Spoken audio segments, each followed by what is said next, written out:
श्रीमा श्री अरविंद शरण मातृप्रेमी समस्त भौणी और भाई मानू सस्नेह अभिवादन।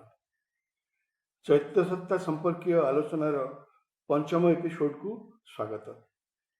सोसाइटी कर्तृक प्रकाशित ऑल इंडिया मैगजीन 2004 मसीहा जुलाई इस्यूरे विषय वस्तु थिला soul and how to find it. एथिर षष्ठ पृष्ठारे माँ कहिसंती सत कहवाकू गले जीवात्मा और चैत्य पुरुष जे जनकर निज सत्ता भितर अछंती ए विषय सचेतन न रहिबा एवं जीवन में संपूर्ण भावे सेमानक द्वारा परिचालित न हेबा एकमात्र दुखदायक कथा। चैत्य आविष्कार नकरी और चैत्यंक नियम रे जीवन बंचिबा पूर्वरु मृत्यु लाभ करिबा जीवनर प्रकृत विफलता। सीमा श्री अरविंदर यही प्रकार बहुवाणी अच्छी। यह पढ़िले मन हुए सचेतनता फेरी आसे। केंद्रीय सत्ता जीवात्मा और चैत्य सत्ता संपर्क में आलोचना केबे ही शेष हुए नहीं। अनेक प्रश्न असमाहित रही जाए। आज ए संपर्क में श्री अरविंद पत्रावली और मातृरचनावली किछि पाठ करिबा। पूर्वोक्त magazine soul and how to find it प्रथम पृष्ठारे सोल जो संज्ञा दि जाइछि ताहा श्री अरविंद पत्रावली पृष्ठा 295 रु आनीत। शह शह पत्र मध्यरु एही संज्ञाटी बछा होइथिबारु एहार विशेषत्व अनुमेय एवं मु एहाकु आपनकु निवेदन करियाकु चाहिली। The soul is something of the divine. The soul is something of the divine that descends into evolution as a divine principle within it to support the evolution of the individual out of the ignorance into the light. Soul बा आत्मा दिव्यंकर गोटे अंश जहा व्यक्ति सत्तार विवर्तन रे सहयोग करी ताकू अंधार रु आलोक को बाट कढ़ाइबा लगी गोटे दिव्य तत्व रूपे व्यक्ति सत्तारे विवर्तन को अवतरण करे।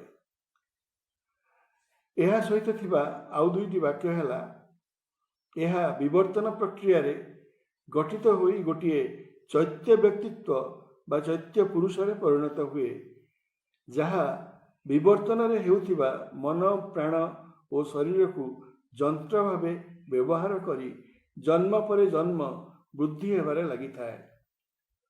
व्यक्ति सत्तार अन्य अंश सबू नष्ट हो जाए हेले यही आत्मा ही अमर जी प्रति जन्मर अभिज्ञतार निर्यास को जन्म पर जन्म ग्रहण करी व्यक्ति सत्तार विवर्तनर क्रमिकता कंटिन्यूटी को बहन करिथाए। एठारे सोलर डुआलिटी बा द्वैत्य भूमिका बुझिबाकू हेबो।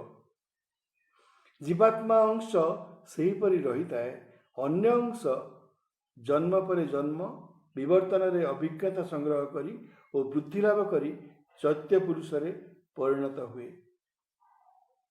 श्रीयुक्त एएस दलाल जड़े विशिष्ट श्री अरविंद अनुगामी। से श्री अरविंद ग्रंथावली और मातृरचनावली चैत्य संपर्कीय और अन्यान्य मूल्यवान लेखा मानक नहीं केतेक पुस्तक संकलित करिसेंती। से सबू श्री अरविंद आश्रम प्रकाश करिसेंती। तांका द्वारा संकलित emergence of the psychic governance of life by the soul यही बहिर प्रथम पृष्ठा पाठ करिबा। शह शह लेखारू निर्वाचित यह अग्रलेखा एणु यार विशेष तात्पर्य अच्छी और आपण मानकु निवेदन करुछि।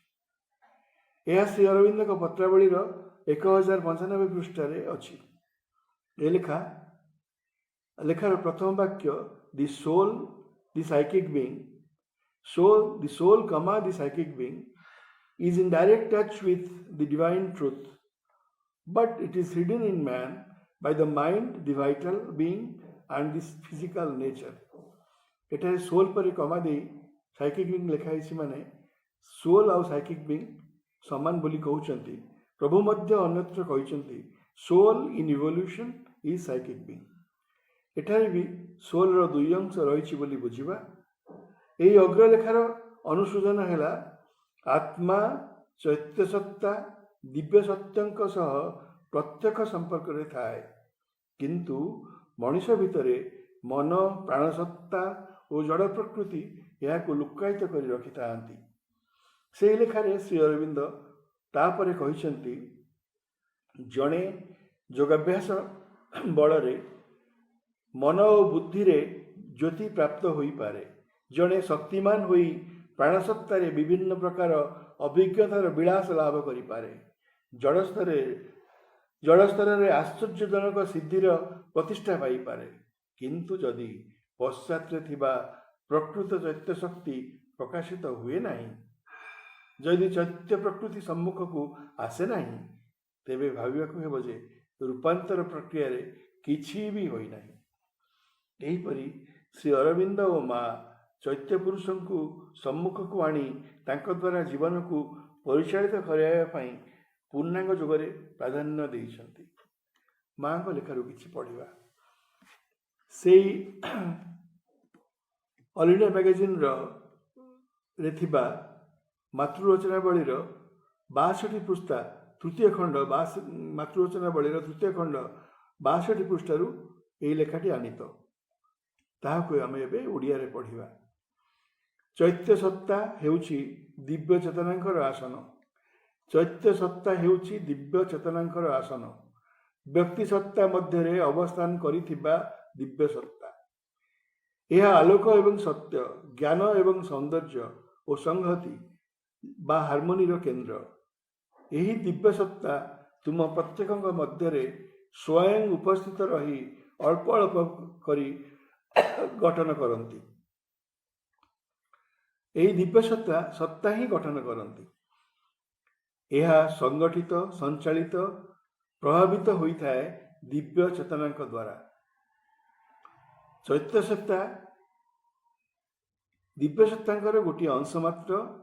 ଏହି ଚୈତ୍ୟ ସତ୍ତା ସଂଗଠିତ, ସଞ୍ଚାଳିତ, ପ୍ରଭାବିତ ହୋଇଥାଏ ଦିବ୍ୟ ଚେତନାଙ୍କ ଦ୍ୱାରା।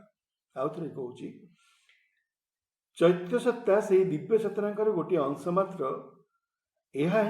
ଏହା ସଂଗଠିତ, ସଞ୍ଚାଳିତ, ପ୍ରଭାବିତ ହୋଇଥାଏ ଦିବ୍ୟ ଚେତନାଙ୍କ ଦ୍ୱାରା।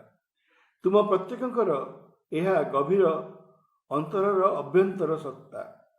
ତୁମ ଅନ୍ତରସ୍ଥ ଦିବ୍ୟଙ୍କ ସ୍ପର୍ଶ ପାଇବା ପାଇଁ ତୁମକୁ ଏହାଙ୍କୁ ଚୈତ୍ୟ ସତ୍ତାଙ୍କୁ ଖୋଜି ବାହାର କରିବାକୁ ପଡ଼ିବ।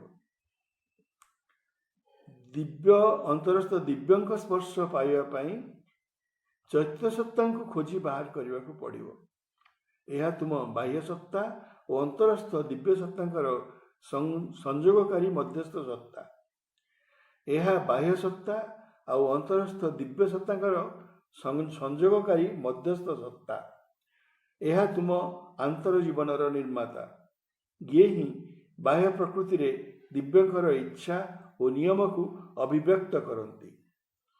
ଯଦି ତୁମ ବାହ୍ୟ ପ୍ରକୃତିରେ ତୁମେ ଅନ୍ତରସ୍ଥ ଚୈତ୍ୟ ପୁରୁଷଙ୍କ ସମ୍ପର୍କରେ ଅବଗତ ହୋଇ ତାଙ୍କ ସହ ସଂଯୁକ୍ତ ହୁଅ, ସାଧାରଣ ମଣିଷ ସବୁବେଳେ ଅଜ୍ଞତା ମଧ୍ୟରେ ଯେପରି ଆତଯାତ ହେଉଥାଏ, ସେପରି ନ ହୋଇ ତୁମେ ଶୁଦ୍ଧ ଅନନ୍ତ ଚେତନାକୁ ପାଇ ସେଇଥିରେ ବାସ କରିପାରିବ, ଅନନ୍ତ ଚେତନାରେ ବାସ କରିପାରିବ। ତୁମେ ତୁମ ମଧ୍ୟରେ ଅବସ୍ଥିତ ଅନନ୍ତ ଆଲୋକ ଓ ଅନନ୍ତ ଜ୍ଞାନଙ୍କ ସମ୍ପର୍କରେ ଅବଗତ ହୋଇପାରିବ। ତାଙ୍କୁ ତୁମେ ସମ୍ପୂର୍ଣ୍ଣ ସମର୍ପିତ ଓ ଉତ୍ସର୍ଗୀକୃତ ରହି ତାଙ୍କରି ଦ୍ୱାରା ସବୁ କ୍ଷେତ୍ରରେ ପରିଚାଳିତ ହୋଇପାରିବ। କାରଣ ଚୈତ୍ୟ ପୁରୁଷ ତୁମ ସତ୍ତାର ସେହି ଅଂଶ ଯାହା ଦିବ୍ୟଙ୍କୁ ଦିଆ ହୋଇ ସାରିଛି। ଏହା ତୁମ ସମଗ୍ର ପ୍ରକୃତିର ରୂପାନ୍ତର ଆଣିଦେବ। ଏହା ମଧ୍ୟରେ କୌଣସି ଅସ୍ପଷ୍ଟତା ବା ଅନ୍ଧାର ରହିପାରେ ନାହିଁ। ଏହା ତୁମ ସତ୍ତାର ଆଲୋକିତ ଅଂଶ। ଅଧିକାଂଶ ମଣିଷ ତାଙ୍କ ସତ୍ତାରେ ଥିବା ଏହି ଚୈତ୍ୟ ଅଂଶ ବିଷୟରେ ଅଚେତନ ଥାଆନ୍ତି। ତୁମକୁ ଏହି ଚୈତ୍ୟ ବିଷୟରେ ସଚେତନ କରାଇବା ଏହି ଯୋଗର ପ୍ରୟାସ। ଏହାଦ୍ୱାରା ଯେପରି ରୂପାନ୍ତର ପ୍ରକ୍ରିୟା ମନ୍ଥର ପରିଶ୍ରମରେ ଶତାବ୍ଦୀ ନ ଲାଗି ଗୋଟିଏ ଜନ୍ମରେ एपरिकी केते वर्ष मध्य संपन्न हो पारिबो। चैत्य पुरुष मृत्यु पर नष्ट न होई सेही परि रही थाए, कारण यह तुमर शाश्वत सत्ता। जन्म पर जन्म यह चेतना को आग को नहीं चले। एजाए आमे प्राय थियोरी आलोचना करिसे, जहा बहुत सुखिला आउ बुझिया को टिके कष्ट हुए। केते थर पढ़ी ता भीतर को गले क्रमशः भल लागिबो।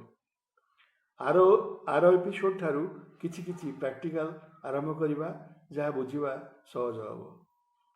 प्रश्नोत्तर एई जो प्रश्नोत्तर माँ देइथिले आश्रमवासी साधक अतिथि अंतेवासी और छात्र छात्री मानकु 70 वर्ष पूर्वे से कहिथिले सेमानक भितरु जहार निष्ठा थिला हुए तो से प्रयास कले चेष्टा कले केते वर्ष भितर चैत्य आविष्कार करि परिबो।